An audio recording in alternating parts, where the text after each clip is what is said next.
Subscribe Islamic Network to watch Islamic histories and Islamic stories.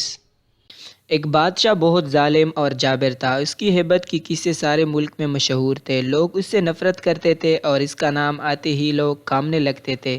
ایک دن جانے کیا ہوا، بادشاہ نے سارے شہر کو مدعو کیا کہ ایک اہم اعلان کرنا ہے۔ جب سب لوگ جمع ہو گئے تو بادشاہ نے اعلان کیا کہ میں آپ کا شہنشاہ آج آپ ساری رعایا کی موجودگی میں وعدہ کرتا ہوں کہ آج کے بعد کبھی کسی کے ساتھ ناانصافی اور سختی نہیں کروں گا، اور میرا وتیرہ صرف شفقت اور نرمی ہوگی، اور تاریخ کی پنوں میں میرا نام سب سے نرم دل بادشاہوں میں شمار کیا جائے گا۔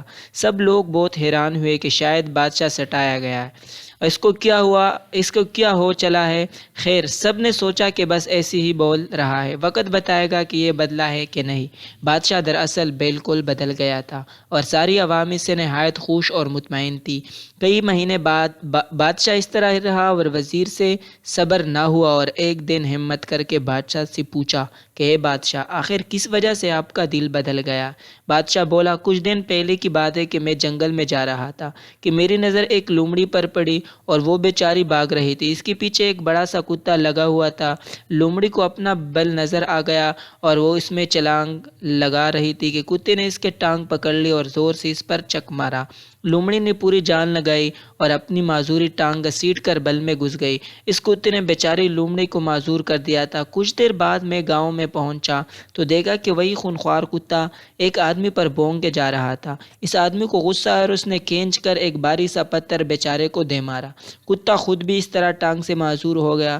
میں اب بھی سوچ ہی رہا تھا کہ اوپر والے کی لاٹھی بے آواز ہے کہ اسی آدمی کو ایک گھوڑے نے دولتی ماری اور اس کی بھی ایک ٹانگ فارغ ہو گئی۔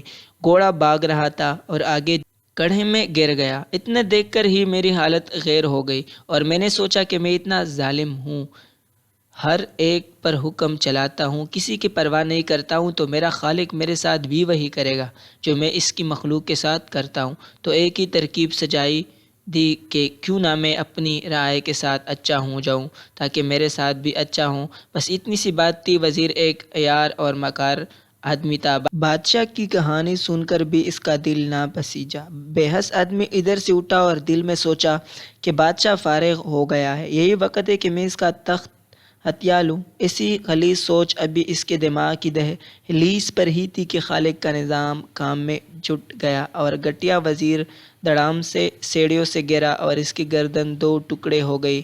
جیسی کرنی ویسی برنی۔ سبق: کسی کے ساتھ برا کر کے یہ مت سمجھو کہ کسی نے نہیں دیکھا میں بچ گیا۔ جو دیکھ رہا ہے جب وہ پکڑ کرتا ہے تو بڑے سے بڑا سلطان گھٹنے ٹیک دیتا ہے۔ اچھا کرو اور صلح کی امید لوگوں سے مت رکھو، اور برا کرو تو یاد رکھو کہ آپ کہیں زمین پناہ نہیں دے گی، اور پھر جب کر کے اپنے گناہوں کا خمیازہ بھگتو، بہترین حکمت عملی، نہ برا سوچو نہ برا کرو۔